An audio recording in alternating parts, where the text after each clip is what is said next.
cousins. Today really is a family affair. I get to meet up with Scott Dirk and his daughter Deirdre.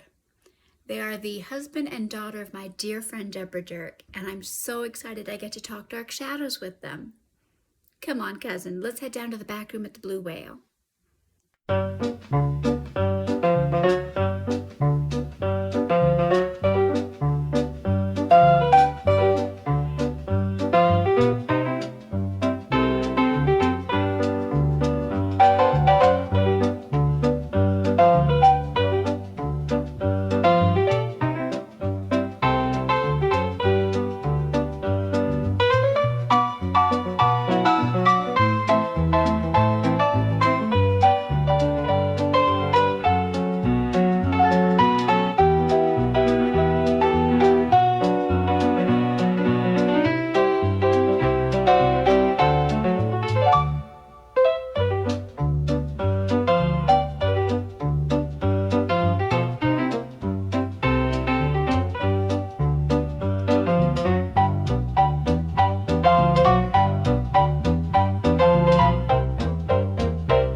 There we go. Awesome.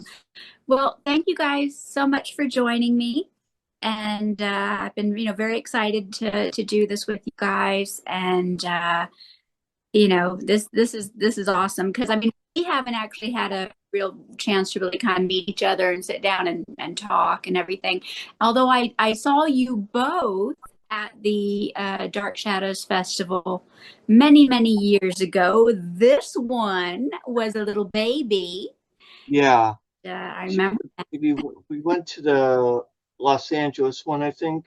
Mm-hmm. It's been a while, and we went to two, and I'm having a hard time separating what happened at each one because they kind of merged together a little bit because it was just so much fun going to those events, the festival, and I remember bringing Deirdre as a baby, and it was really because I met David Selby, and I think it was the LA one, and I met David Selby there, and he was just kind of going down the line, saying hi to everyone, and he got to me, and he saw me and Deirdre, and he was like, "You're a Syndicate baby, aren't you? Like, you didn't watch this in the original run." And I was like, "Yeah, I started on Sci-Fi Channel. It was just rerunning on Sci-Fi Channel." And it's kind of funny because, and that made him so happy to hear that too. He had this big smile on his face. I showed him Deirdre, and he was like that, and I told him that I met my wife over Dark Shadows, and he thought that was awesome. And he was just super friendly and just just happy to meet fans, even new fans that that were after the show's original air, and it just makes him so happy. And I know on one of the DVDs he mentions that too, just loving seeing new fans of the show just makes him so happy. And when I started Dark Shadows, when I started watching Dark Shadows, I was just turned on Sci-Fi Channel, and it was 1897, and Barnabas was biting Charity, and I'm like, "Who's this vampire? Why have I not seen this show before?" And then I look it up, and it's like episode 500, and I'm like, "Well, I guess I'm starting here." And it was just really an awesome place to start. And it was just so much crazy stuff happening, and I just loved the supernatural and the vampires, and there was werewolves with Quentin, and it was just like that just became my favorite storyline because that's where I started. Yeah, I can really relate to that because when I started, I started watching it on Sci-Fi. It was just before 1897, so it was The Haunting of 1969 storyline, Ghost of Quentin.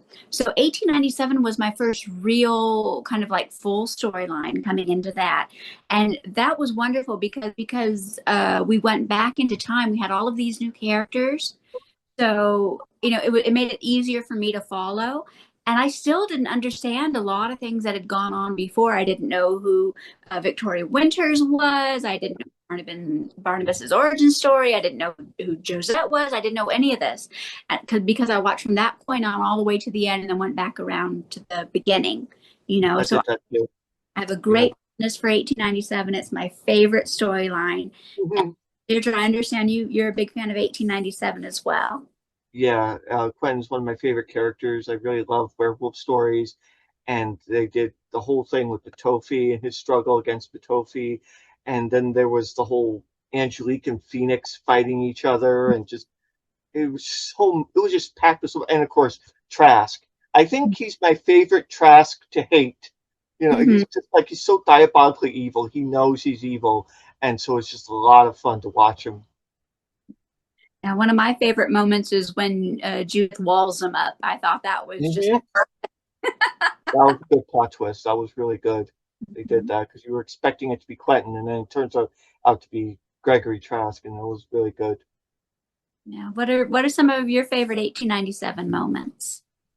Like I said, the Laura and Angelique fighting each other, I think, and also when Quentin is trying to stay awake for a whole entire night because Patofi is trying to take Quentin's body, and he's like drowsy, and he's like I can't, and it was so tense the whole time because he's starting to fall asleep, and you're like, oh come on, stay awake, stay awake. It was really tense, that one. Just and I loved there's just so much. And yeah, like you said, seeing Gregory Trask get walled up and just yeah, oh, you know what was really good is Barnabas creating a clone of himself so that Barnabas clone could get staked and he could hide his vampire identity from that. So there's so much happening. And I think that was a really good moment too, because then Angelique is helping, and they're like proactive. They're not just reacting to stuff. They're trying to outmaneuver and outsmart Batofi, and I really like when characters do that in stories. They're not just being victims. They're trying to defeat the bad guy, so as it were. Yeah. What about you, Deirdre? What are some of your favorite moments? Well, some of my favorite moments are actually some of Daddy's favorite moments as well. I agree with a lot of them, especially the parts. I think also the parts where um they're just talking about like all sort of supernatural terror, and it shows all the tension there. Mm-hmm. And I liked how they build up with all the tension. Yeah.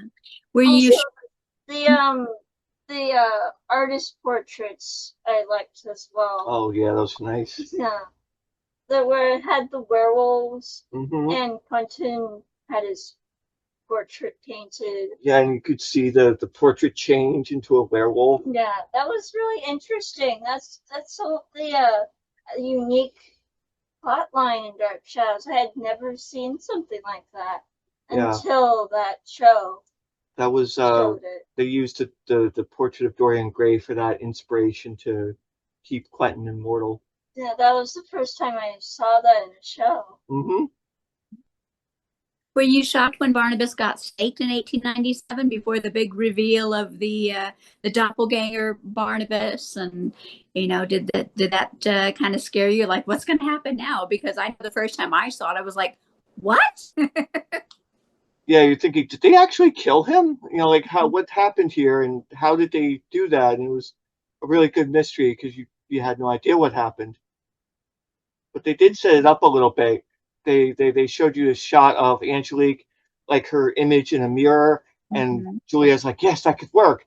And so you're thinking, what did they do? And then you find out that they used like this mirror image doppelganger thing. It's really Mhm. good. Yeah, and I understand that you're both big fans of the revival series as well, which is great because I haven't really had much of a chance to talk about the 1990 revival series on here. It's mostly been original series, so I'd love to hear what you guys think about that. Well, when I started watching it with my wife after I watched the original, and we watched that, and it was like it felt like they were fast forwarding the plots, but I was still interested in them, and I think they really had an awesome cast with Barbara Steele as Julia. That was the absolute perfect Julia. Like that was like all respect to due respect to Grayson Hall, that was the perfect Julia. Like if that show had kept going, man, that would have been so awesome. And they had a good Barnabas, and he was doing it his way. He was like English, or at least I think he was using his English accent, and that was good since he was saying he was from England. Mhm. I like to joke that Barnabas pulls a Clark Kent. Yeah, that's totally not me. I'm not even going to put on glasses. That's not me. That's my ancestor. Mhm. That was good. But yeah, the I liked Fife as Willie. That was a lot of fun. He put a lot of his own spin into it because, like Willie, John Carlin's Willie was kind of a dirtbag. This Willie was like he just he just didn't know what to do. He just had no direction whatsoever, and he just was this kind of pathetic. And he's just, but like he still had a definite idea of what was good or bad, and it was just he just didn't want people to get hurt. And he really did a good job just feeling like relatable, like you could feel sorry for him even when he was before being bitten. And I think they did good with I'm trying to think who else oh, I think it was Professor Woodard, and he was like, we were just recently watching it, and it was like, it's like he's being Elliot Stokes. He's doing a really good Elliot Stokes impression, and it was really good. I enjoyed that. Um, yeah, but like some of them weren't as, I don't know, like iconically memorable as the original cast. At least with Carolyn and Roger, I just didn't feel as connected to them. I don't know, maybe if it had gone on longer, I'd feel differently. Maybe they would have had more time to get their stride. And Gordon, oh, I'm trying to remember his name now. Um, the, the, the kid who played David, it's not Gordon, it's, Yeah, Joseph Gordon-Levitt. thank you, Joseph Gordon-Levitt, there it is. Mhm. He did a really good job. And I think if the show had kept going, I don't think he would have had time for Third Rock from the Sun if it kept going. And I really wish it did because I was really interested to see where Dan Curtis's new ideas were going to go because they had Laura, they were going to use Laura, and oh yeah, and of course I shouldn't forget um, the actress that played Angelique. I'm brain farting now. Her name. Um, she was The really good. Like yeah, she was really good, and so was Victoria, the one that played Victoria. She was Joanne. good too. I really started feeling like memorable to them, relating to them, and thinking that these are good actresses. I wanted to see them keep going with the stories, especially when they started doing the other past storylines, like the 1897. They were going to redo that one and get Quentin and probably do a new Potofi, and we never get to see who the new Potofi would have been, which would have been interesting. Oh man, but I really it's a shame because I really liked it. It had really good production value. I loved the house model they used, and it was just it would have been interesting to see where they would have gone. So yeah, I did like the revival. What did you think of the idea of the actress Joanna going playing both Victoria Winters and Josette in the past and the whole reincarnation? That Uh, was a really unique idea and really interesting. And then they brought her there so Josette could see her, and so that was like a really new concept to do. You have this reincarnated person because before in the original it wasn't solid that that Josette had even reincarnated. It was just Barnabas saying, "I'm going to make my new Josette now," and there's no real evidence that that was Josette. Here in the original, they made it more solid that this is the reincarnated Josette, and now we're going to bring Joanna back. And Joanna did a great French accent. At least I thought it was to my American ears. It was good. It was nice to at least put in the effort and have that in there. And yeah, that was a good idea. Very interesting. mhm.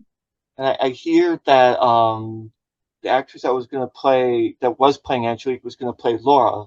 I hear, and that's interesting too. Uh, That that would have been fun. mhm.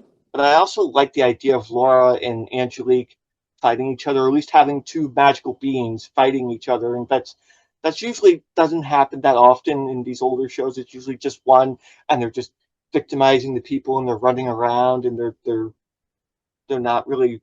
And then you have, and so when you have these two powerful magic beings fighting each other, it's like, I don't know, it's just fun. It just Hmm. feels different and just fun to see. Hmm. Yeah, that I think was certainly one of the many highlights of 1897. I love that pitting of Laura and Angelique, and it was a wonderful cat fight. Yeah. Just to see them kind of face off against each other. Uh, Hmm. who do you think is overall in the series probably like the best of the villains? Oh wow. I guess my favorite is Patofi and then Mhm. Angelique. Definitely those two. Mhm. Um, Man, but like out of those two, I think I go with I go with Patofi because he's such an interesting concept and very creative character, Mhm. and they brought together these elements, and I think he's probably the most fleshed out and consistent. And then Angelique is just because of Laura Parker and her eyes, just that gaze, and she just gets you right away, and you're like, oh, like what is she gonna do? And she was just a lot of fun too. And then I guess third would be Laura the Phoenix. I love that idea of her coming back every century. I just wish they could have come up with a reason why the Collins is, why every century, is she doing this? I would have liked it if they had developed that, and maybe they would have done that in the revival. I think. I hope that's what they were going to do, and just it's just I don't know. It's a shame. And then there's Judah Zachary. I don't know if you saw that timeline, that story arc, but that was a lot of fun too. Desmond Mhm. just brings this severed head home. He's like, "Look, Quentin, isn't this cool?" Like, what? Who does that? Like this severed head, and he starts possessing people, and it's just that was a lot of fun too. That was a lot of fun. Yeah. What about you, Deirdre? Who's some of your favorite villains on the show? I thought Patofi was pretty epically awesome in the way he was acting. And I also enjoyed the Quentin Patofi dynamic where the tension of him like trying to take over Quentin. It's very fascinating. But I also liked Angelique's character as well, the way she like acted and stuff. She was very stubborn as well. Also, also the warlock that was there as well. He was also really Nicholas fascinating. Blair, I think. Yeah. Yeah, he Nicholas was Blake. did really well too. That's true. He was fantastic actor on that show. It was just really good. Mhm. Yeah, and you both of you have a really kind of interesting watching history because Scott, you of course watched it, as an adult, but Deirdre, you grew up and watching this show, probably from very early on. Do you Mhm. your feelings about some of the characters, the storylines maybe have evolved as you have evolved and grown watching the show? Or do you think that, the first time you started watching it, that's really how you still feel about certain moments of the show? Well, when I was younger, I didn't really understand the show as much, Mm-hmm. but like when I went into high school and I wanted to avoid watching Sliders, I told my mom I wanted to watch Maggie from Dark Shadows. And we went ahead and did that. And yeah, and in high school, I began to understand Dark Shadows better. And Mm-hmm. Yeah. Did you read any of the classic literature in school that maybe some of these storylines were based on, and it kind of maybe struck a light bulb like, oh, I saw this on Dark Shadows. actually, when in my sci-fi literature class, we were reading about Frankenstein, Mm-hmm. the original book, and we were actually watching the Frankenstein story in our shadows, so that actually helped me with the class. Oh, that's good. Very cool. Homework research. Mhm. Yeah. Who are your favorite actors on the show? Do you have any particular favorite actors or actresses? I like in the revival, I like Joanna Going. She does really well. Mhm. I also really liked the one who played Victoria Winters as well. That's Joanna Going, yes. Victoria Winters from the original Oh, Alexandra. Sandra Multi. Yeah. Oh, and also Amy Jennings as well. Oh, that's right. That was one of your favorites. Yeah, because she was in the Denise Nickerson. Yeah. Mhm. Yeah, she was. so Sarah Collins as Yeah. well. Oh, yeah, of course. Oh, and Daniel and David, they were funny. Yeah, David Hennessy. Yeah, Daniel, Yeah. very funny.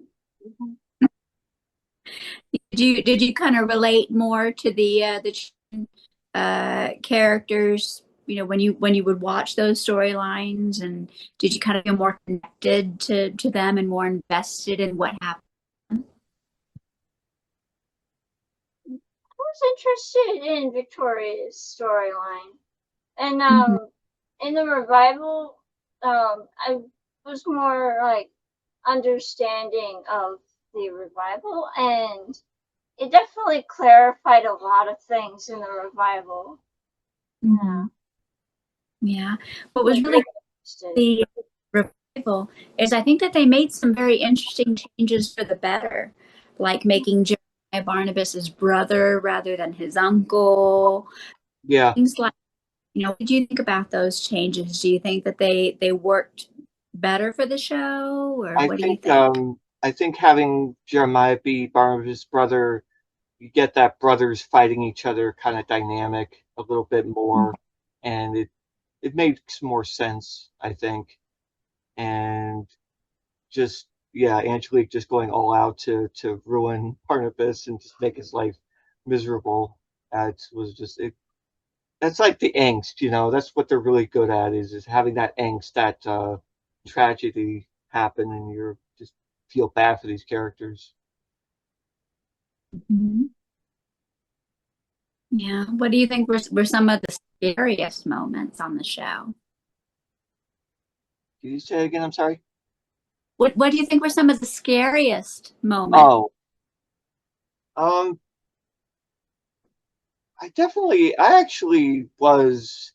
I guess I'm one of those that likes the leaving stuff to imagination. So I always did find just imagining the concept of the Leviathan and Jeb, and he's turning into this monster, and you're just imagining are they seeing? What kind of creature is, you know, the unseen horror? So that was scary to me. Seeing Judah Zachary's head was definitely spooky and creepy.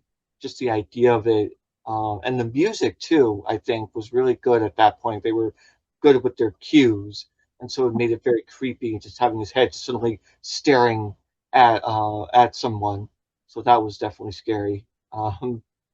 The hand Patofi, when the hand before it went to Patofi and it was just his hand and would suddenly just come after people, and it messed up wasn't it was Evan Hanley, I think, at the time, and it messed up his face and he couldn't see, and then it got transferred to Quentin. And yeah, I think that was a scary moment too.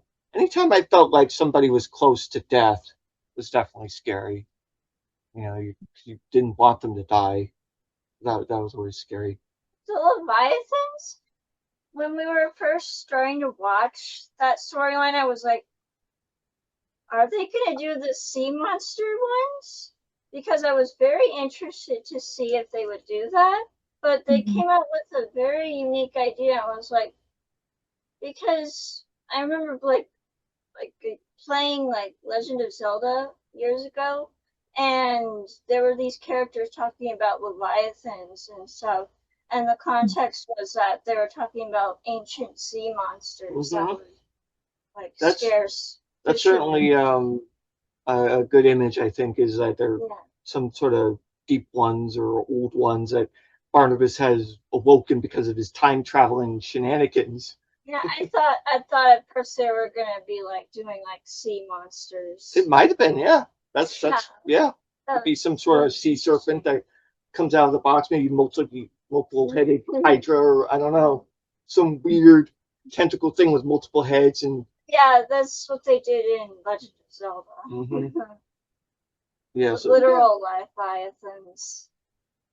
yeah, that's certainly possible because they're a port city or a port town, and so yeah, there could be some I don't know ancient ocean god or whatever, and has their altar and captures Barnabas and These leviathans were actually like invisible like forces that were just manipulating everything and taking over people and stuff. Not the fantastical beasts that I meant.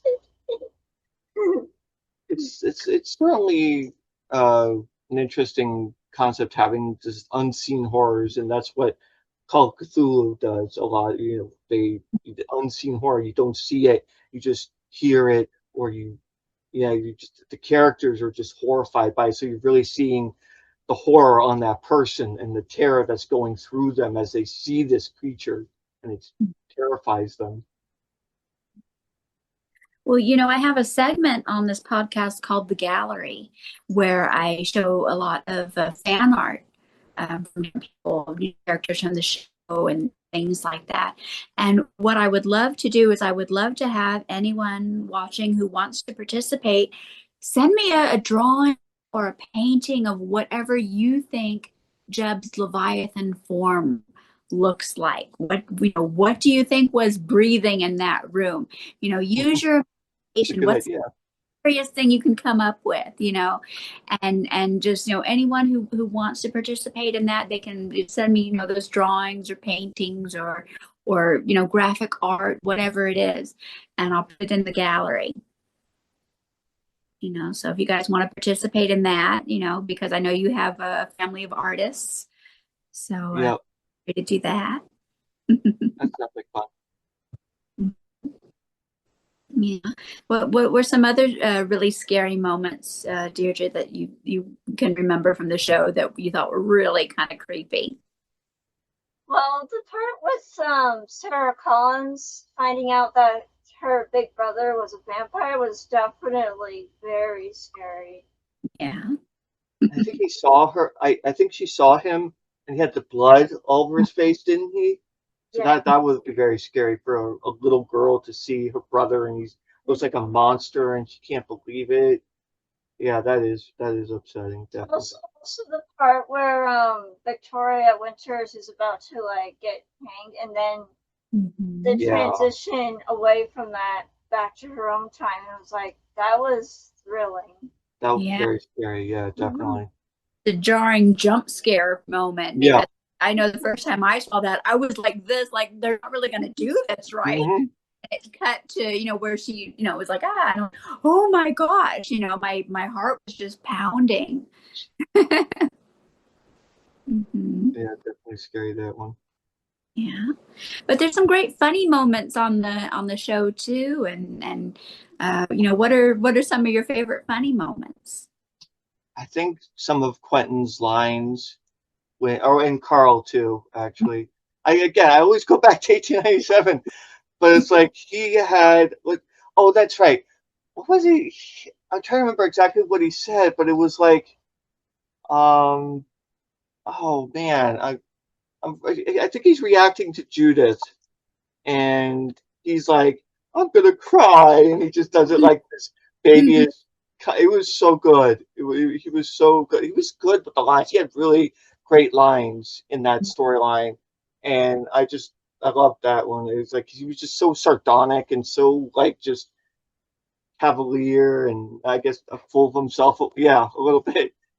So yeah, that he had definitely funny lines, and I liked Carl when he pretended he had a gun. I think he was pointing that one at Barnabas, and he's like, I don't like liars, and so he's like playing, and it pops out, and he starts laughing, and I just thought that was so funny. He was like this real jokester, And I Hmm. really liked Carl too. I really did, and it was really interesting in having him figure out the Barnabas, and he was trying to kill the vampire. He was actually trying to do a good thing. It was, yeah.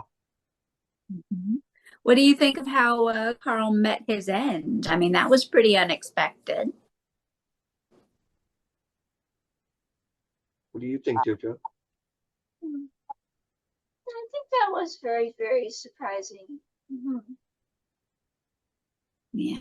Were you Yeah, surprised that Quentin turned? I was focused on like how the story would go with like the Leviathans and stuff, and to see that it's definitely a surprise. Yeah, there's a lot of interesting surprises on this show, that's for sure. You know, Mhm. it's not a standard soap opera by any means. You know, you never know what's going to happen.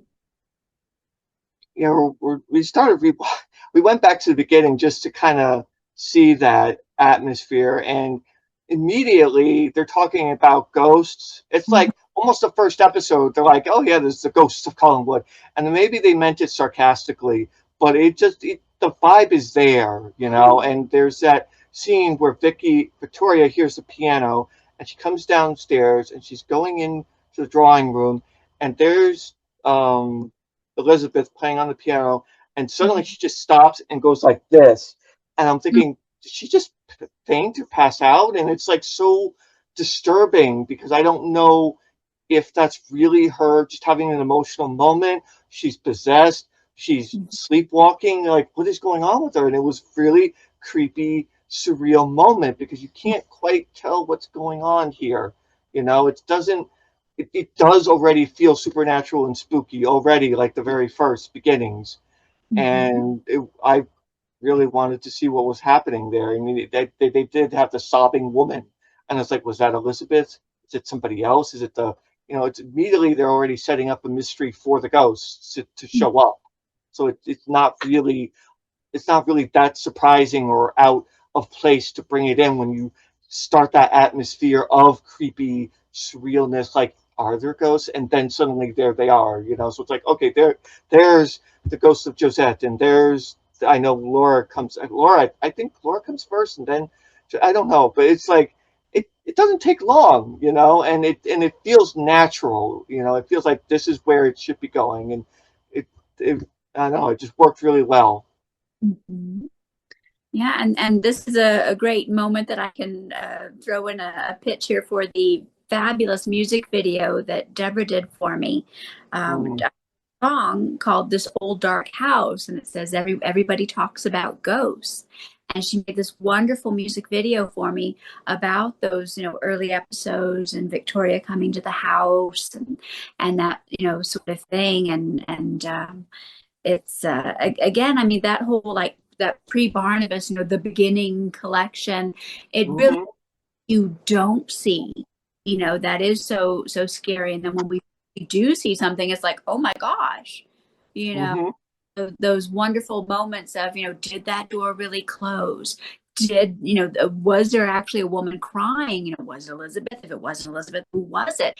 What is going on in this place?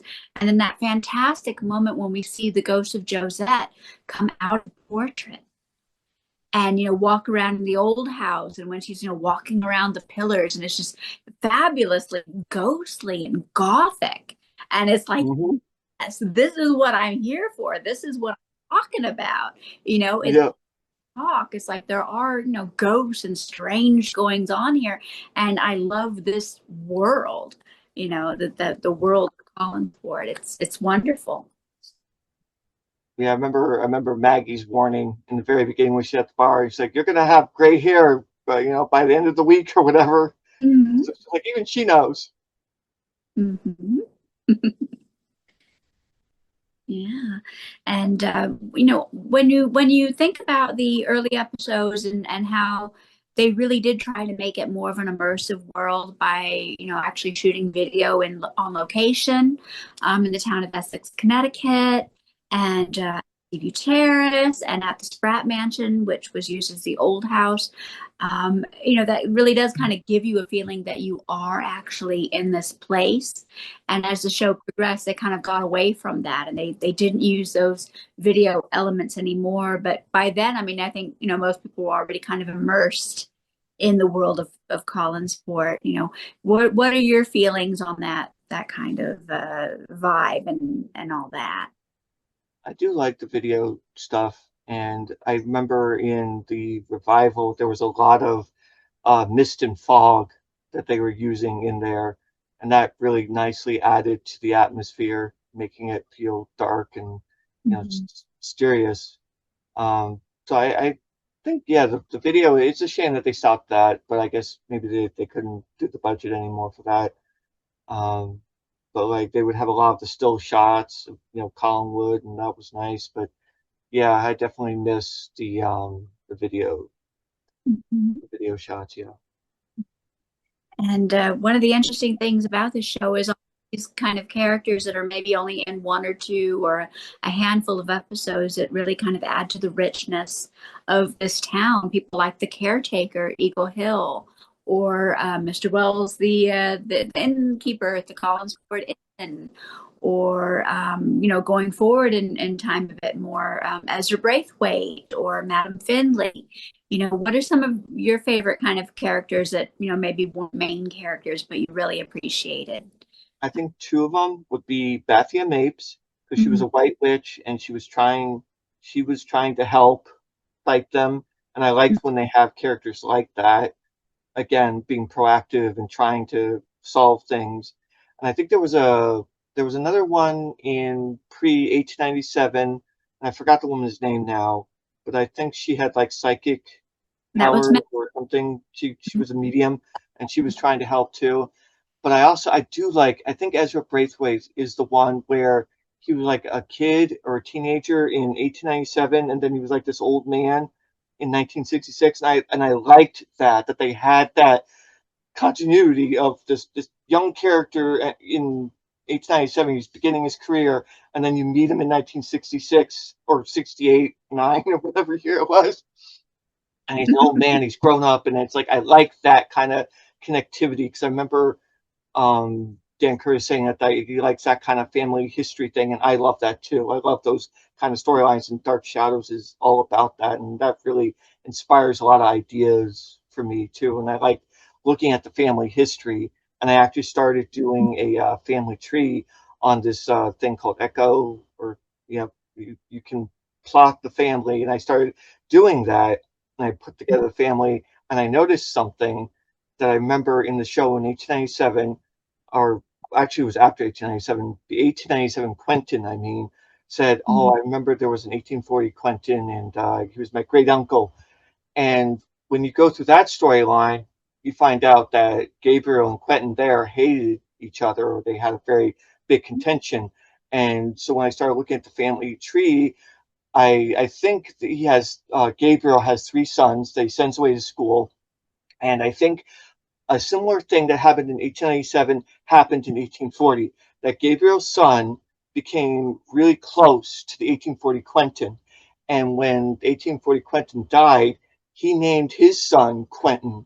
And then that Quentin remembers his great uncle through his father. So that would just be salt rubbed on Gabriel, because Gabriel hated that Quentin. And I think he had a bad relationship with his father. And so he named his first son after his dead uncle Quentin. I just thought that was a neat thing to figure out when I was putting together the family tree, and I was like, oh yeah, there they are, and that's his uncle, and yeah, he was sent to school, so he probably hated his dad, because he never sees his family because he's away at school.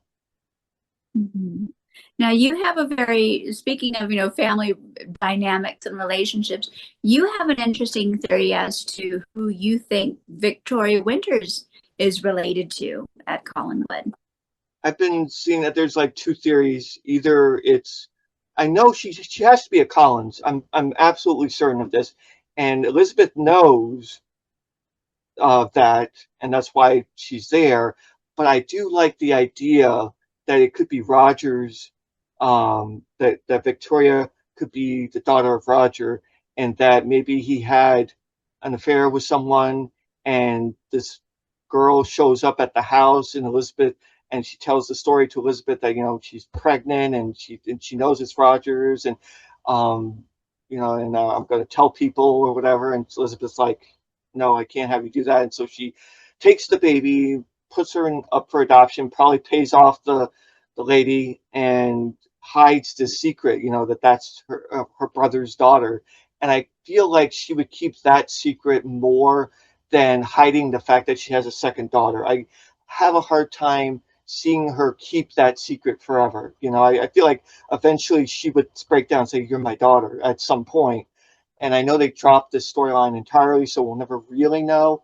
But I think it might be more fun and dramatic if it's Roger's daughter that he never knows about, and Elizabeth covers this secret up, and but like still cares about this child because that's her niece, and she brings her to Collinwood when she comes of age, and she's probably debates on, and she probably, that probably weighs on her too, because she doesn't know how to reveal the secret or how to tell Victoria that you're a Collins. It's like they really should have explored that. And I think sometimes they did that with Melanie when they did that storyline with her and Josette. I think they explored it there, but because they didn't have the chance to explore it with Alexandra.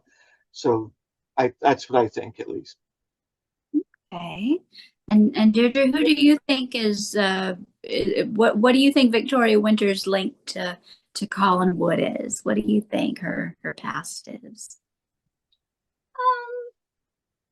Well, I know her as an orphan from an orphanage, but when it comes to her being related to a Collins family, I'm not really sure, because it can be a bit ambiguous, because there can be a lot of talk around town about different teachers.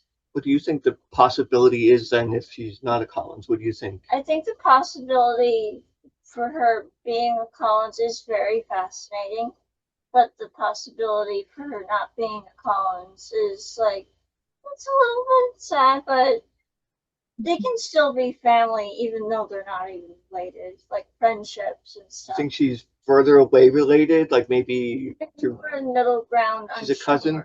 I'm more unsure if she's actually related, but I think it would be really cool if she was. But either way, like, she's an eligible Collins. If she wasn't related, wasn't a Collins by blood, why do you think Elizabeth would bring her specifically to Collinwood? I think that was because of a lot of talk around town how someone might get a reputation, and that reputation might spread about teachers on the news. But like, if she is related, that would actually make more sense, because that would make sense how she would know who Victoria was rather than just the reputation. Yeah. So do you think that she was brought there to have a positive influence on David because he'd had such a negative past with schooling and everything, and that's why she was brought, because it would be thought that a girl from a foundling home would be someone reputable and would have a good reputation and a good track record with maybe unwanted or unruly kind of kids or something like that maybe she could connect to him more. Yeah, I think Elizabeth probably also definitely heard about Victoria's reputation. She might have had like a background in like kid psychology or something, and she was really good with kids. And like I said, with like people talking about like reputations, there can definitely be really strong opinions that people can have. And Elizabeth would definitely hear about that as well, probably from her brother or like newspapers. And like, whose reputation would she be concerned about? She would definitely be concerned about the person that was on the train with her. the one that was like talking to her after she got off the train. You mean Burke? Burke Devlin? Yeah. Yeah. I think Victoria would be picked because she was definitely had a great reputation. Do you think maybe that Elizabeth wanted an outsider to come, not only for David, but as a companion, like she says, you know, in the beginning, because an outsider wouldn't know anything about the family? Right. Yeah, that was a good idea because she could handle David and in a very supportive way. That's nice. Yeah. Yeah, David definitely needed help. Yeah, because he's very devious. Mhm. I Well, think he's a lot of trauma. yeah. What do you think of the theory that Victoria could be Paul Stoddard's legitimate daughter? I mean, that's a very prevalent theory. You know, there's also a theory that she could have been related to Josette in some way, perhaps through Andre Dupre or something like that from back in 1795, and maybe she was a relation to Josette, and that's why she had such a strong connection with the ghost of Josette. There's so many theories. Mm-hmm. Mm-hmm. Yeah, I think it's possible that she could be like a more distant relative. Um, I do like the idea that I think you're saying that Elizabeth found that Vicky had this experience that you think she would be a positive influence in general on David. Because there was this new game that is coming out, and they were talking about reputations around the villages, and I was like, that is really interesting because you don't always think about that in the when it's the 20th century, but sometimes you do. But I thought it was interesting to learn about different reputations people can get in villages, and that like in Dark Shadows, Elizabeth hearing about like different teachers' reputations, especially Victoria's, would be very interesting. Definitely, it's definitely something that Elizabeth would find interesting and helpful for David's behaviors. Mm-hmm. What do you think about David Collins and kind of how he changed throughout the series? Because in the beginning, I mean, he was horrible. He tried to kill his father, and you know, he was a little menace. And then, you know, he grew a lot as the series, you know, kind of went on, and especially like in 1969 when his life is being threatened by this ghost, by the ghost of Quentin, you know, we really care about David. We don't want David to die, you know. So what is some of your thoughts about the character of David Collins?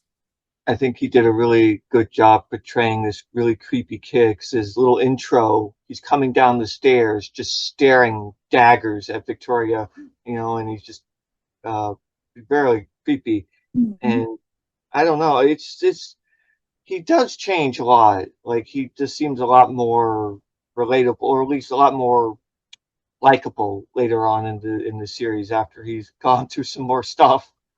I guess yeah, seeing his mother die, and then uh, yeah, being possessed by Quentin, and just so many different things. It's like I think he just I don't know, maybe Vicky really was just a good influence on him and brought him out and being able to connect with other people because he just couldn't connect with his father. Mm-hmm. Uh, there's a lot of that issue, isn't there? A lot of father son really broken relationships all throughout the show, and I think that's just one of them. And he really needed to connect better. And I guess that's what happened. Vicky was able to bring him out and connect better. Mm-hmm. What do you think, Deirdre? I think the storyline with Victoria helping David, especially in the revival, the funny moments where Victoria was asking what's under the desk, and then David was like, and then he tricked her. It's very fun. It was a frog or something, right? Yeah. so he's trying to scare her. Yeah. But the way he matures in the original was very fascinating because we see him go from this rebellious and mischievous kid to this very endearing and maturing like kid, which reminded me of another character from a different show in Sailor Moon, where there was this character Chibiusa. She was very mischievous and devious, and then she became more mature.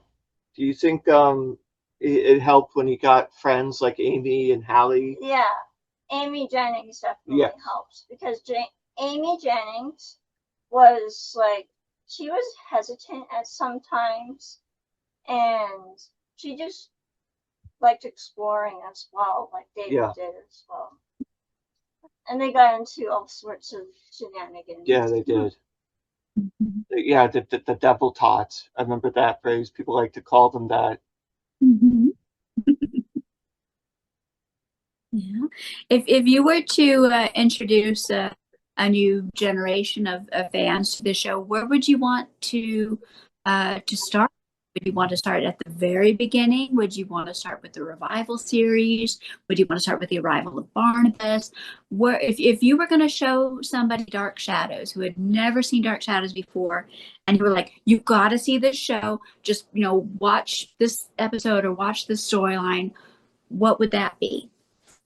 I guess I would try. I think typically would be Barnabas's introduction, because there's a lot of build up and there's a lot of other story stuff that doesn't really involve him.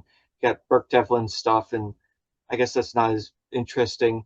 So for someone who may not be that patient to wait 200 episodes, maybe start with Barnabas.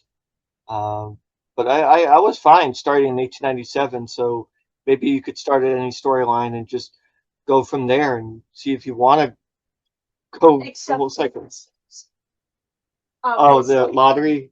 Yeah, except last episode, because you obviously want to start somewhere in the range, the middle range, and not just the last episode.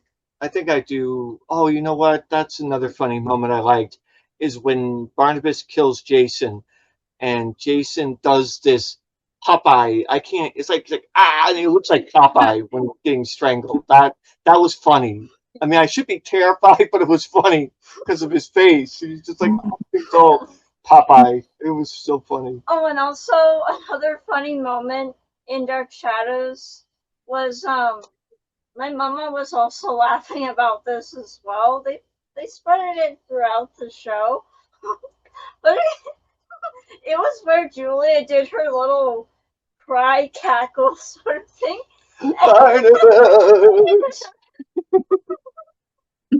It made us laugh. It was funny. That's very memorable. Her terror that you can't help but laugh.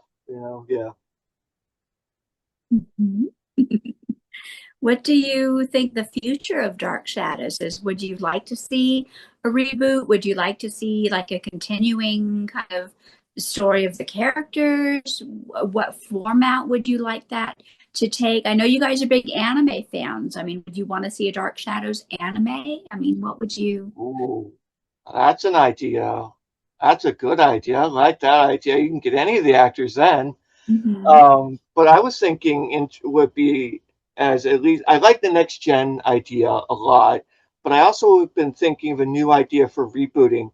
You don't start at 2026 or current day. You start in 1966, and you film it like it's 1966, and then you can go back. You do 1797, and then you can even do 1897, and then you catapult him to 2026 now, and then you show like what happened there, and then he can go back and try to fix things or whatever, and then maybe he progresses naturally to 1980 or whatever. You have a lot more time to play with, I think, if you do that. And I think that might be an interesting idea for a reboot. But I do love the idea of a next gen though, and I would even I even had a thought of like it's a stormy night and you see the Collins Mausoleum and there's this shadowy figure walking towards it, and he's opening the secret passage, and he has a shovel, and he suddenly draws back, and you see it's David Collins, and he's like, he wants to know the secret, and he's like opening the coffin, and it's like, is Barnabas in there for some reason, and he wants to know the truth of his past, of what happened to him. And I do remember also another thing that the when you watch the end of the show and Sam Hall does his little spiel, and you find out what happens with Carolyn, and she becomes a paranormal investigator, and I thought that's something they should do. Like, they could do the show on that, and like, maybe she's older now and she's done all these things, and she's trying to find out more about her own family, and just maybe get rid of the dark clouds over her own family. And it's like, that would have been powerful too, because she was always being victimized back then, and there they gave her agency to grow and be able to take control of her life and get answers. And that's a really fascinating story too. Mm-hmm.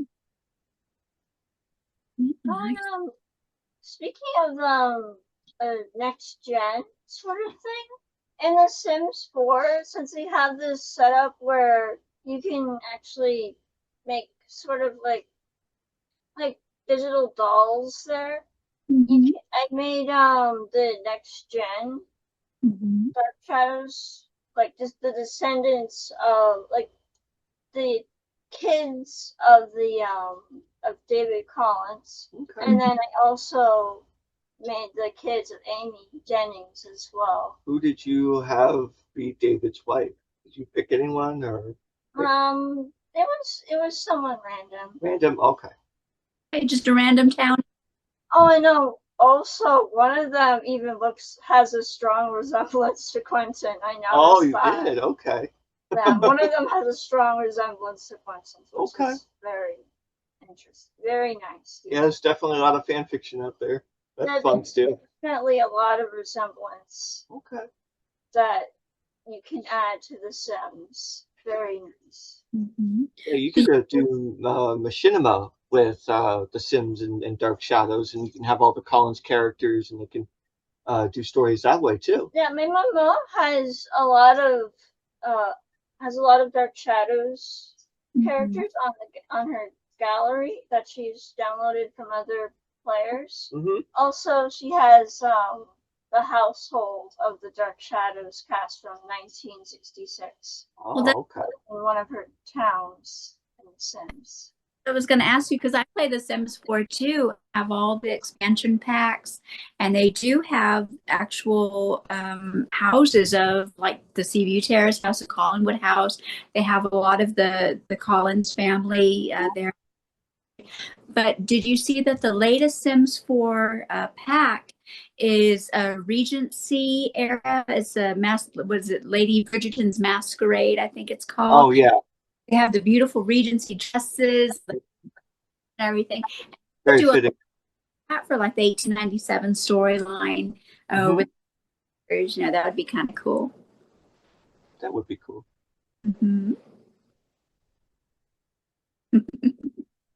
So, what do you guys's? Do you have any final thoughts or anything you want to add? I think another idea that I really like is the concept. Because there was another, I think it was in 1897 too, where maybe it wasn't 1897. But anyways, just the idea of Elliot and Julia working together to solve paranormal issues would be a lot of fun too. I think there's a lot of good potential there. And I would love more Dark Shadows. Yeah, as a reboot or next gen or just something would be nice. Yeah. Continuation involving David Collins' descendants and Amy Jennings' descendants as well, like their kids and stuff. Yeah. Well, I don't know if you've seen these, but there's a new series of about characters from Dark Shadows. There's going to be 3 of them. I have the first 2. I have 1795. Oh. And then I have 1897. And They're wonderful. They're by George Hernandez and Samantha Lemuschio, and I'm going to have them on in a few weeks. And it's wonderful. They have so many wonderful little drawings and poems, and Oh, beautiful. yeah, I mean they're really really cool stuff, you know. That is cool. But yeah, so these have just come out just in the past like couple of months. The 18 supposed to come out shortly, but it's a trilogy of them. So that's something really interesting to look forward to, and to get new fans, give them something to kind of help them get into the show, and it's a treat for us old fans. They're a lot of fun. I'm gonna send this. I'm gonna send the link to Deborah because I thought I sent it to her, but I'm gonna Okay. because they're wonderful, and they're a lot of fun, and I think you'd get a kick out of them because you I like thought that. I saw a post online that Catherine Scott was doing a new book or something for Dark So she Shadows. got two books. She's got a book on her writing that's out now, and then there's a new Dark Shadows book that is all of Dark Shadows. It's really exciting because it's the original series. It's the two movies, two Dan Curtis movies. It's the revival series, the WB pilot. It's the Tim Burton movie. It is everything Dark Shadows. Wow. Yeah, it's really exciting, and that's coming out. That's available for pre-order now, and I'll post a link to that as well. So Okay. really, really interesting coming up. There's a beautiful coffee table book coming out called Dark Shadows Noir, and it's all black and white photos from the show. That Mm. would be really cool. That's going to coming out this summer too. There's so many things. I'm going to be at the Dark Shadows event in LA. That's going to be in July coming up here. I'm going to be doing the tour of the Greystone Mansion that was used in the revival series. Joanna Going is actually leading the tour. Oh, that is so cool. That is awesome. You mentioned Tim Burton. Yes. I heard that he was involved in different movies, like the Addams Family, and the Yep. Addams Family definitely reminds me a lot of about the Dark Shadows family as well. There are differences, but they have that similar gothic feel. Oh yeah. Like in The Sims 4 with the goth family. Their house reminds me of the Dark Shadows house. Oh yeah, it's very Victorian, I think. Yeah. Definitely has that era. Yeah. Very cool. So I go to that event, and I've never met Joanna Going or any of the 1991 cast. There's going to be several of them there. But I'm planning to go in her autograph line and get her autograph. And if I can, I would love to get an autograph for Deborah because I know that she is a She big loved fan. that. She would really love that. I'm so glad they're finally getting the revival actors to come in because they were a really good part, and they are a part of the Dark Shadows because they had a real nice season and they really did a wonderful job. And yeah.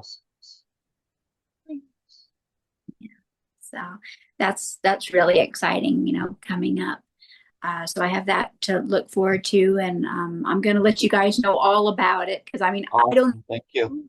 have planned, and they said that they have surprises, so I think that'll be interesting to find out. But that's one thing that I definitely did want to let you know about is like I would love to get Joanna Going's autograph for her because your wife is one of my dearest friends, and Aw.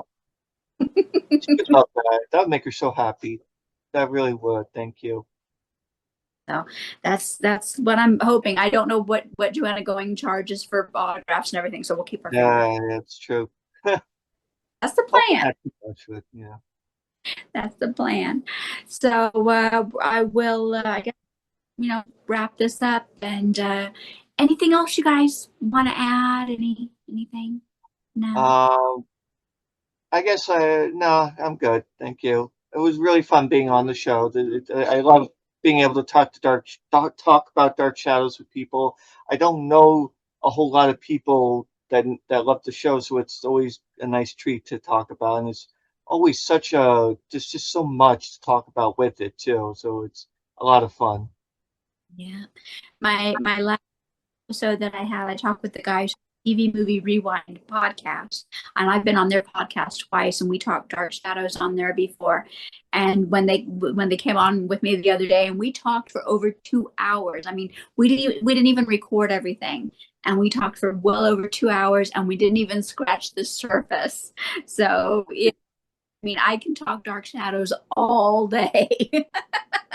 But Yeah, I. because one of the things my wife and I were recently discussing was the consequences of Barnabas coming back from 1840, Mhm. and Edith is dead, and now, as far as I'm concerned, Tad, Quentin, and Desmond are alive, and I think in the original they died. The original timeline they died, and so now you have three Collinses that could make more descendants. And one of the things I was doing on my tree was just giving them some descendants, and I was seeing that it can multiply really, really quickly. There's three of them there, and then they each have like three kids, and they're like going to be 50 at 1897, and then they're going to have kids, and there'd be like 20 new people in 1897. So it's just it'll Mhm. make it even bigger than it was before. It's a Yeah. big house, and like so Yeah. many unused wings, so they need a big family. Mhm. I know it Yeah, kind of. and um, the revival definitely fixes the consequences from there, because by having 12 episodes, they avoid having the Barnabas They condense the consequences story. stuff. Mhm. It's like what happened to an anime, Sailor Moon Crystal versus Sailor Moon. Mm-hmm. In Sailor Moon Crystal, they managed to do a fascinating story, like with Dark Shadows, but they compressed the story and they got rid of the fillers that were in there, Mhm. and but they were still able to capture the original's Yeah. enchantment, Mm-hmm. like what the revival did Did the with house the feel original. bigger? I guess in the revival, it just felt more spacious. There was just like these big open spaces there, and so you just felt like it felt grander, you know? Like they're like, oh wow, these guys are so rich, they can have so much space in this house, you know, and it's just big staircases and just big halls that are like 2 stories. There were definitely more clarifying moments in the revival, like Mm-hmm. with Sailor Moon and Sailor Moon Crystal. Because in the Sailor Moon Crystal one, there were like clarifying moments, and with the original series and the revival was the one that, like, if you were confused about the original series and then you watch the revival, a lot of things would start to make sense with that. Mm-hmm. Mhm. Yeah, because there's many episodes to watch, and Yeah, plot could get kind of lost in. I think they did a great job kind of condensing plot lines and characters, and the few little changes that they made, I think were very much. Yeah. And when you talk about the house seeming, bigger, I mean, in the revival, we saw areas that we didn't get to see on the show, like, the mm-hmm. pools and the pool and, all this stuff. So it really kind of makes it seem like absolutely huge that there was like all of this, land and different buildings on this property. Yeah, you certainly it makes you wonder about them, and like, yeah, they have like the stables and they have horses, and it's just this big vast estate, and you have to drive down to get to places. It's just such a big Mhm. place. Yeah. And it makes you kind of wonder, like, why aren't there more members of this family? They have this great big house, Yeah. and I mean, I'm sure that there's got to be some kind of theory, like, a bunch of them were wiped out by the Spanish flu epidemic or something. Yeah. They might be living someplace else, because there are families that they'll live like far away from each other, but they'll still be in that same state. Mhm. It almost feels like they should have an English branch, an actual English branch. Oh, yeah. But yeah, English speaking accents is Yeah. like, it's Mhm. suspicious. That Like kind it, that's funny though.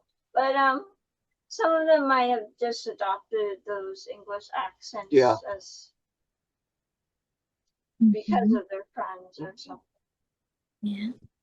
Close What friends. if a cousin from England showed up on your doorstep?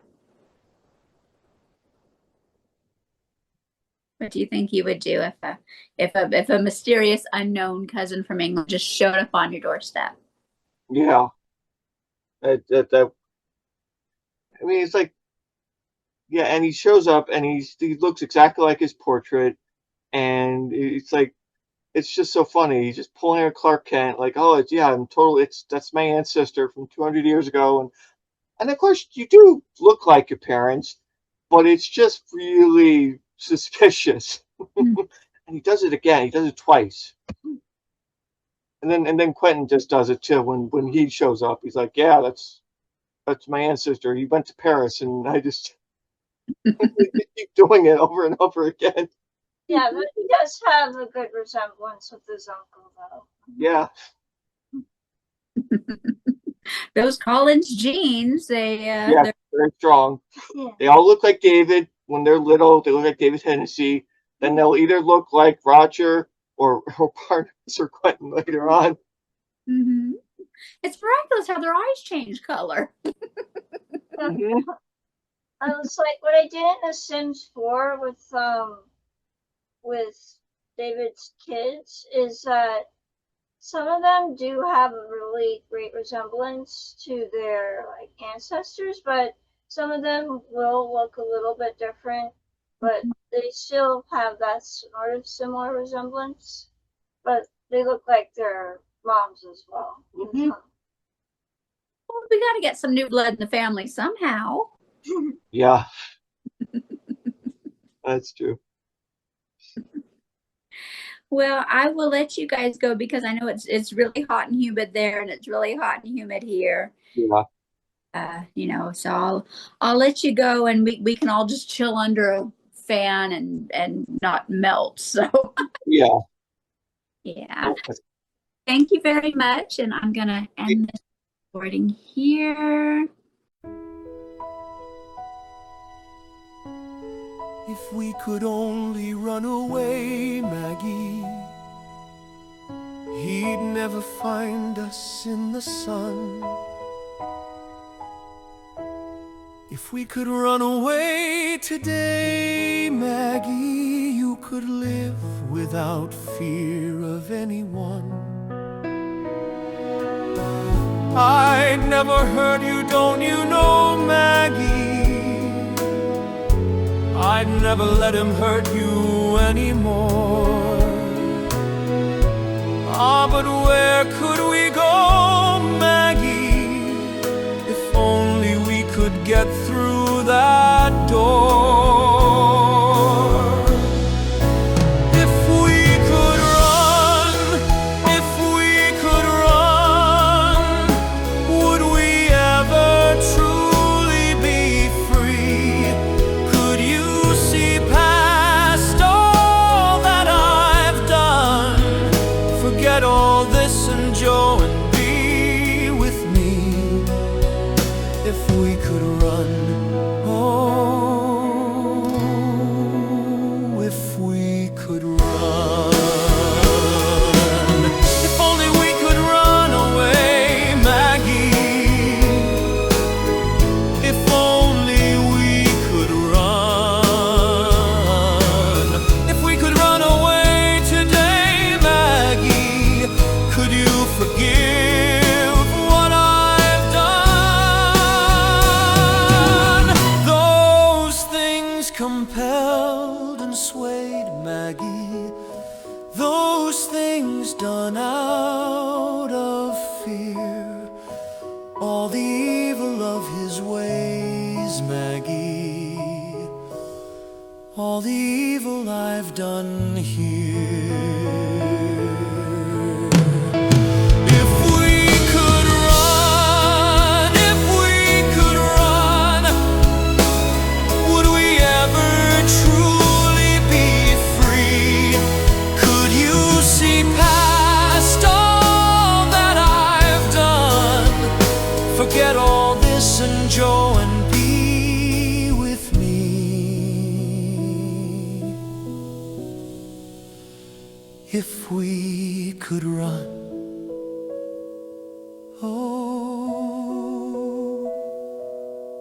if we could run.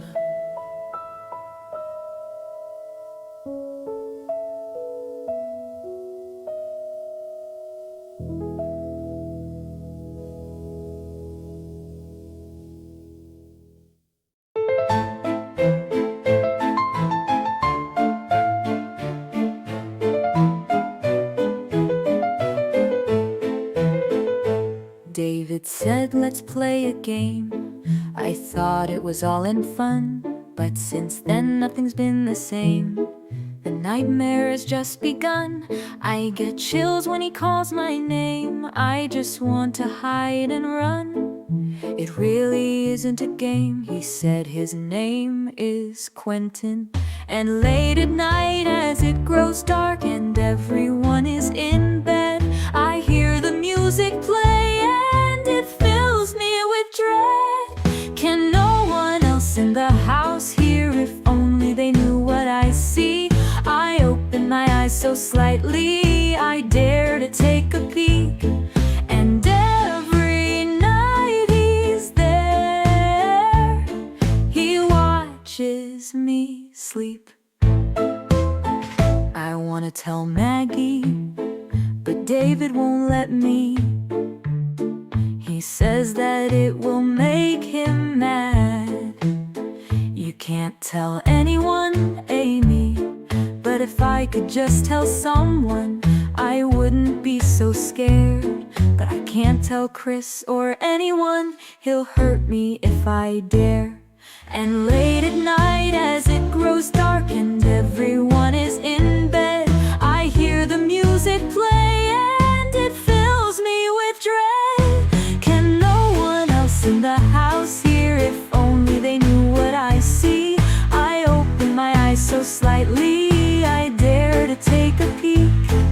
And every night he's there. He watches me sleep.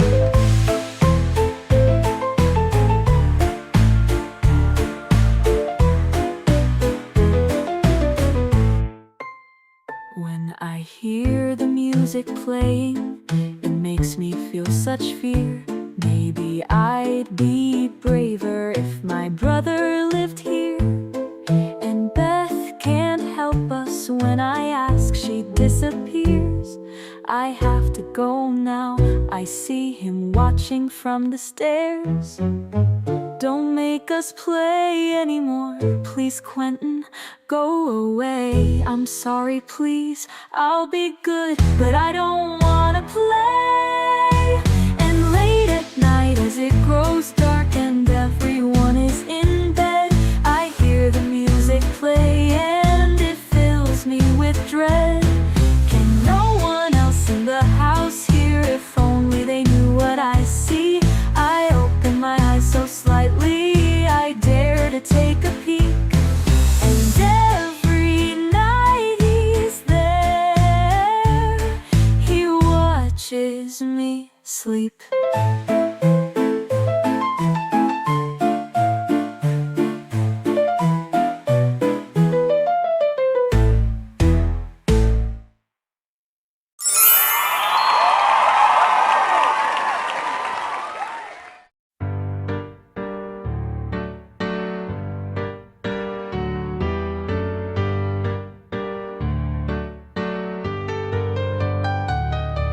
The floorboards creak and the shutters bang, and loudly the house settles at night.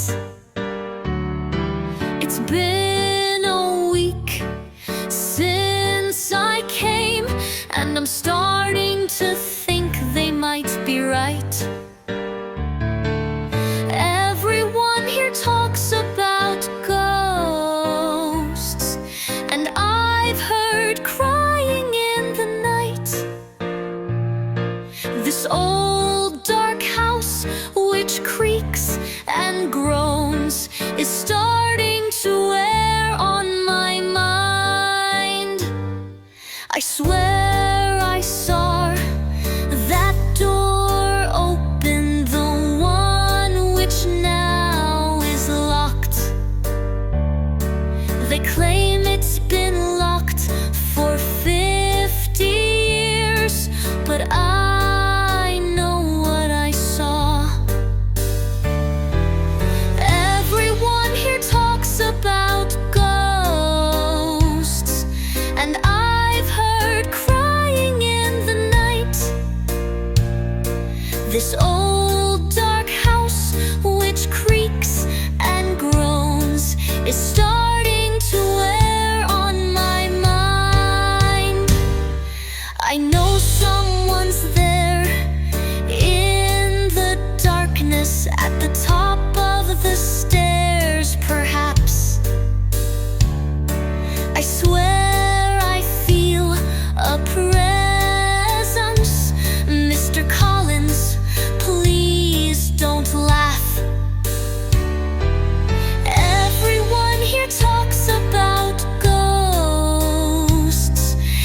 is starting to wear on my mind.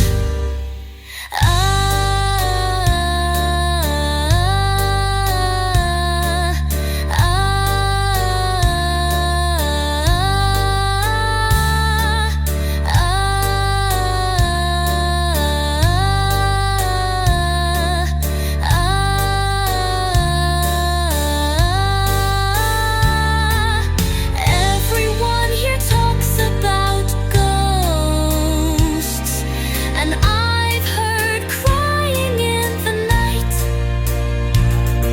This old dark house, which creaks and groans, is starting to wear on my mind.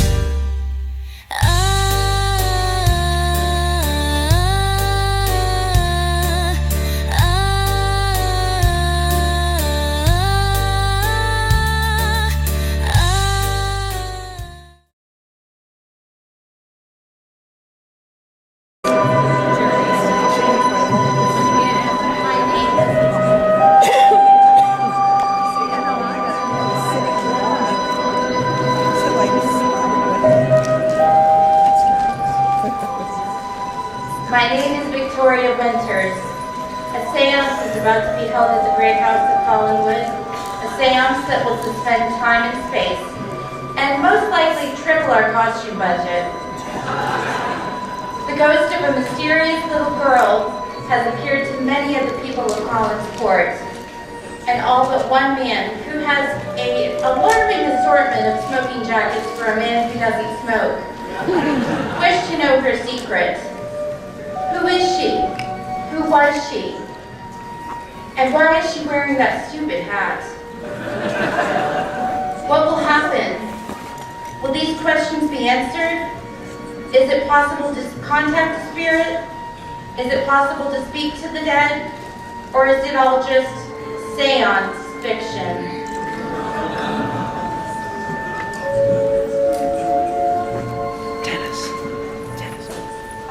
I didn't see you there. You startled me, and that's not easy to do in this house. Well, welcome to Collinwood. I'm Mrs. Johnson, and I am the entire domestic staff here at Collinwood. I know it's a big house for one person to take care of.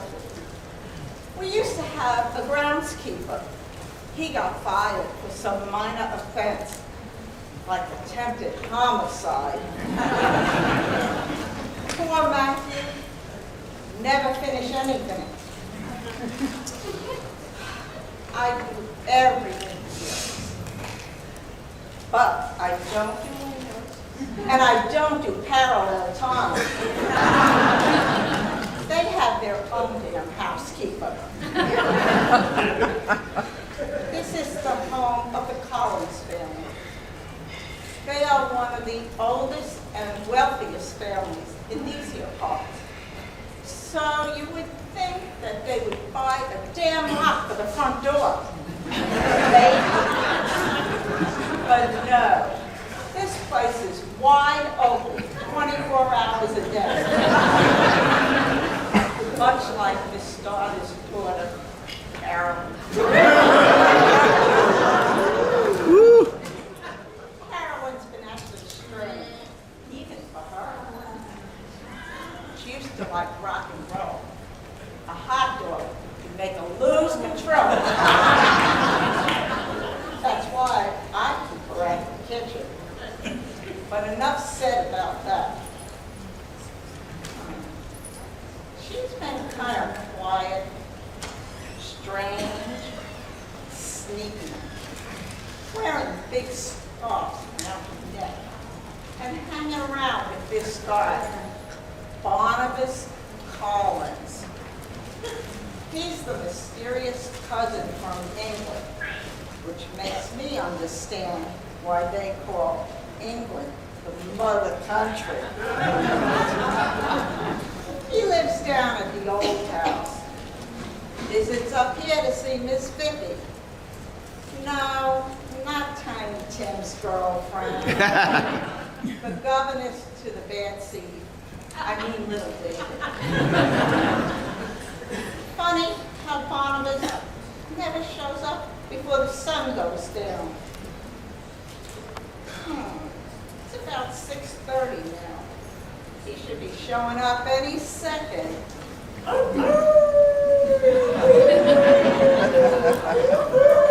There he is, right on cue.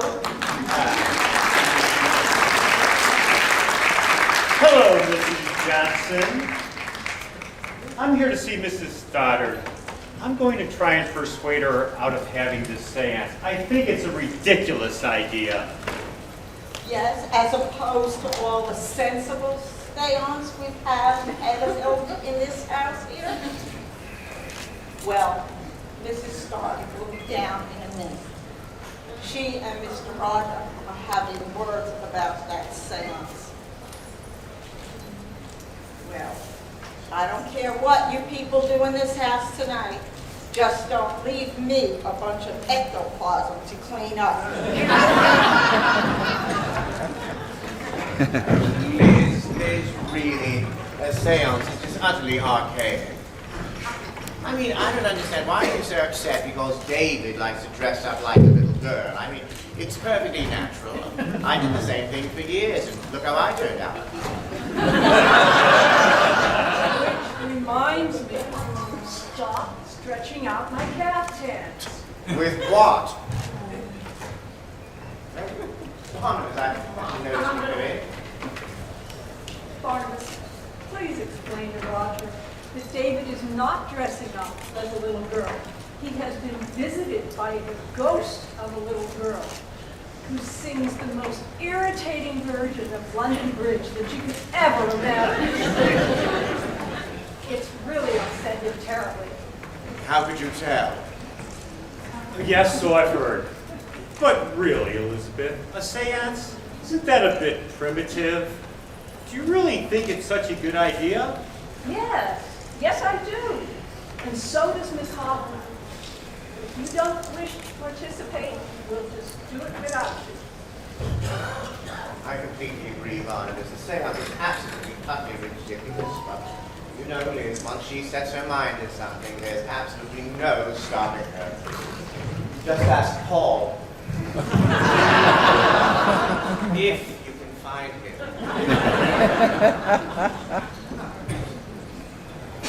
It's gone, I love when they move it, you don't tell me. I'll give it. Any one of these people there? Oh boy. Sarah, my little sister Sarah, if only you would speak to me. Why are you doing this? Why did you appear to everyone but me? How can I stop you from revealing my secrets? Mrs. Johnson enters sideways and comes behind the... Oh, that's the direction of something.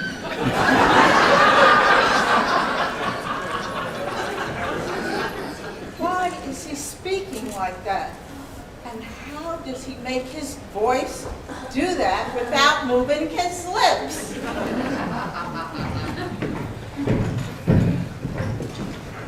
Hello, Barnabas. Hello, Hoffman. Are you here to participate in the seance or to stop it?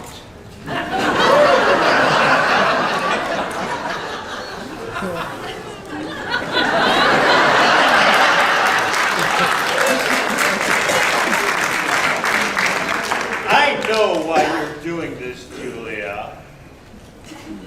Perhaps the ghost of Sarah Collins will not appear. Instead, perhaps another ghost that's haunted Collinwood would appear. Perhaps that of your dead friend, Dave Woodard. Dave!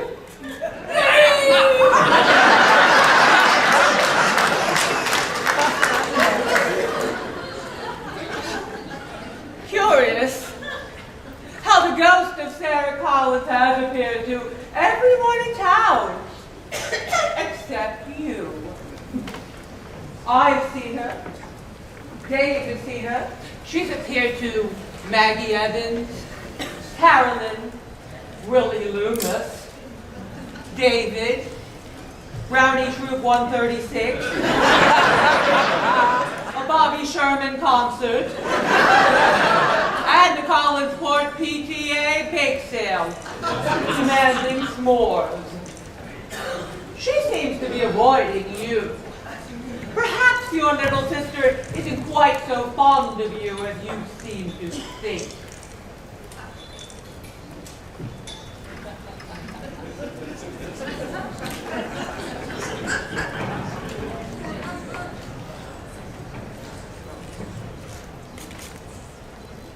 Hello, Barnabas.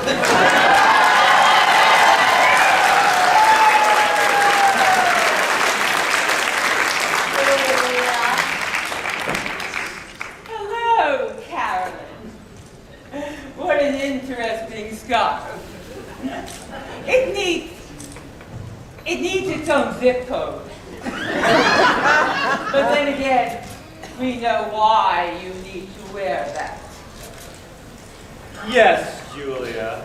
Carolyn and I have a special connection. And I'm sure you're feeling excluded, aren't you? A special connection. Yes. A connection that could get you arrested in more than 30 states. Excuse me. I have to go prepare for the seance.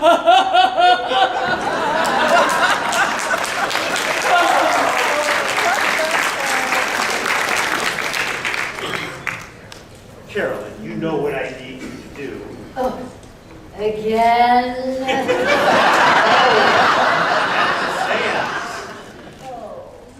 I need you to pretend that you're the ghost of Sarah Collins. And I want you to tell everyone that you've appeared to no one and you want to be left alone.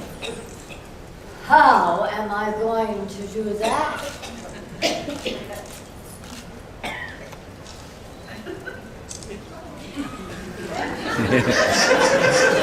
How am I going to do that? Carolyn, do not fail me. Oh, my darling Barnabas. Seldom have I failed any man.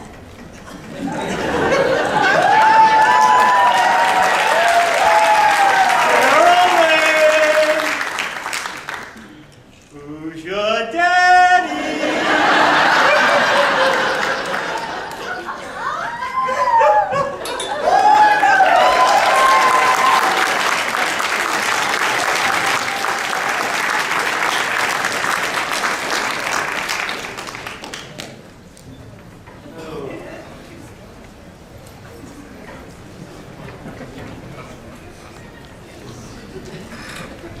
Sarah, my dear little sister Sarah, I've missed you so much.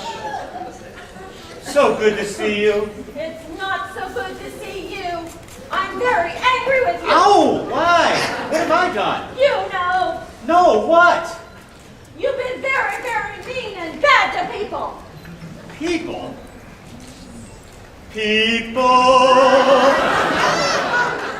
People who feed on other people. What people? All those people I appeared to. Oh, Sarah, I can assure you, I haven't harmed a single hair on those shaggy-head Cowsill brothers, or that dreaded Bobby Sherman. Do you remember that poem you taught me when you were teaching me to read? Poem. Ah, yes. There was an old hermit named Dave. No, not that one. Oh, there was a young lady named Alice. No, not that one. No. There was a young boy from Nantucket. No, not that one. This one. That evil is wicked is a well-known fact. It's better to be good, so clean up your act. Whatever did she mean by that? Oh, give me a break.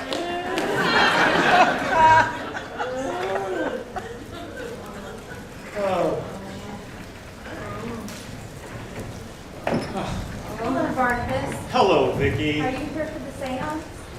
Yes, you remember what happened to you at the seance that we had at my costume party, don't you? Yes, that was the first time I saw that little girl, Sarah. We must find out why she's here and what she wants.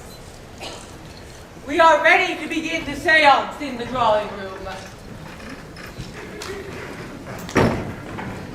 No, not in this house. No, not in this house. The ambiance, it's all wrong. It's all wrong. We need it to be dark, but not too dark. We need people, but not too many people. We need some tables, chairs, music. I know the perfect place. Where, Barnabas? Why, the Blue Whale? The Blue Whale! And the back wine. Light down. Nice.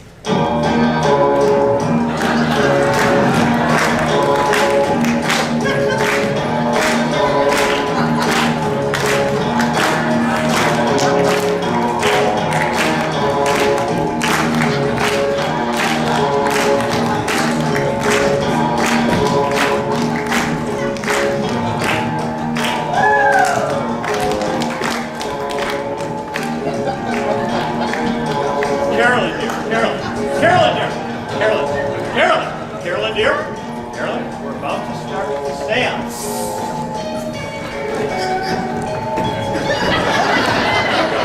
Get down. Whoa. Carolyn.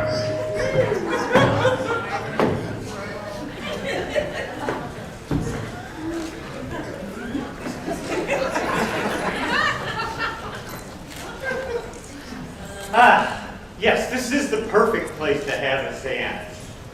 Tables, chairs, music, dim lighting. And 2-for-1 specials on drinks.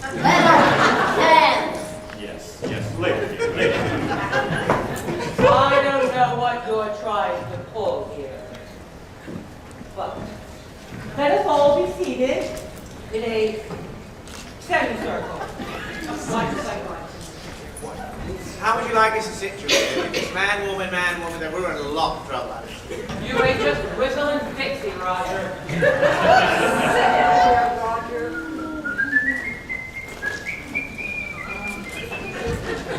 We must remember not to break the circle. Hands on the table, Barnabas. Oh, very well. Now close your eyes and concentrate. Reach out your minds to the spirit of Sarah Collins. Repeat the chant. Eeny, meeny, chilly, spirits are about to speak. Are they friendly spirits? Not in this town, honey. Good evening, folks. Welcome to the Blue Whale, Collinsport's #1 hotspot. Oh, kitten, I think she meant the restaurant, the other hotspot. My name's Buffy. I'll be your waitress for the evening. Buffy? Did you say your name is Buffy? That's right. This isn't the 1990s, and I've got some blonde, athletic California girl that can kick your butt all the way to Transylvania and back, if you know what I mean. I'm just a big-haired Collinsport barmaid transported in from Carroll time with terrible taste. Worse than mine. Worse than mine? Worse than mine. Worse than mine. Yeah, I like them tall, dark, and borderline skit. Miss, we are trying to hold a seance here. Well, we have a 2-drink minimum on seances. Let's get those orders. I'll have a Tom Collins. I'll have a Roger Collins. What is a Roger Collins? It's a bottled brandy with a straw in it. I'll have an Elizabeth Collins salad. Dear, what is an Elizabeth Collins starter? A bottle of brandy with a straw and Valium on the side. And what will it be for you, Carolyn? A little sex on the beach? I think I will have a double Boilermaker. Oh, Kitty, really, that's an awfully strong drink for you. Who's talking about drinks? I'm talking about those two gorgeous hunks out there who work for the boiler factory.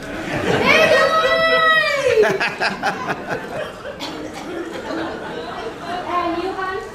I'll just have a shot of old Granddad. That's about all you can get. Oh. How about you, Fang? Oh, very predictable, I'm afraid. A Bloody Mary, heavy on the blood. Definitely hers. Okay. It must be fascinating being a waitress at the Blue Whale. We must see some interesting things. Oh, yeah. You never know what's going to happen around here. In Collinsport, when one of the locals comes in for a cold one, it takes on a whole new meaning. Well, thanks for the orders, folks. I'll be right back. I hope these jokers are good tippers. All right, let's get started. You must remember, do not break the circle. Now, we must concentrate and reach out to the spirit of Sarah Collins. Sarah, please come to us and tell us what you want, please. I have a Bobby Sherman record.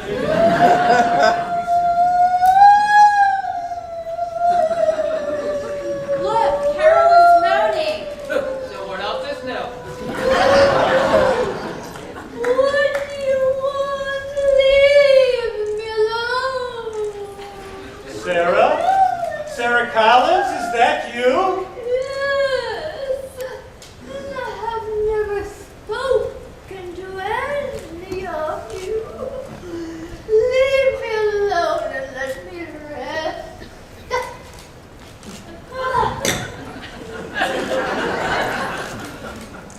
No, she's lying. Vicky, look at Vicky.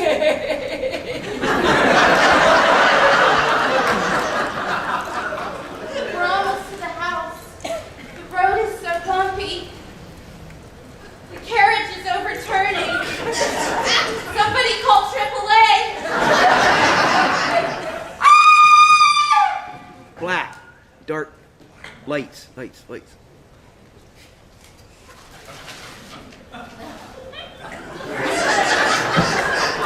Vicky?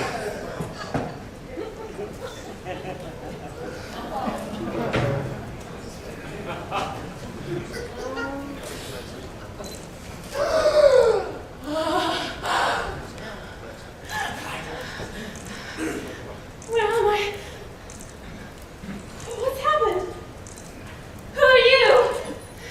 Hey, what's going on here? You guys said you were having a seance. Physical manifestation. Now you've got to order the buffalo. Q3.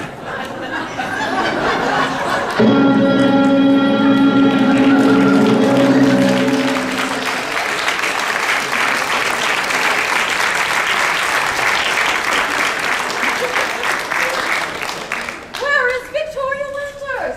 Who is this woman? And how hot are the buffalo wings? These and many other questions may or may not, but will probably not be answered in the next episode of Dark Shadows.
the help he was in this. Thank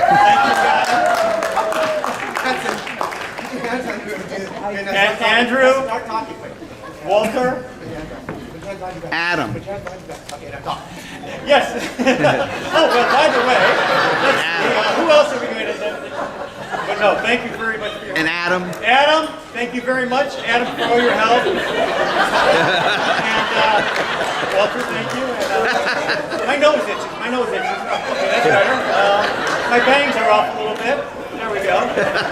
Let me see. I'm contemplating the meaning of life right now.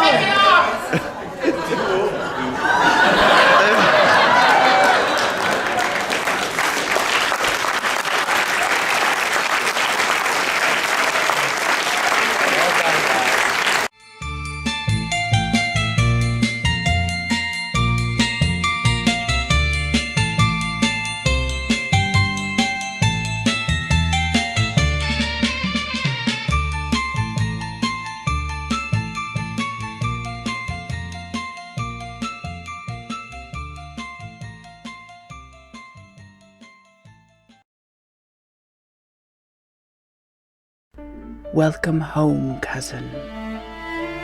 Welcome.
The Back Room at the Blue Whale is a Dark Shadows podcast.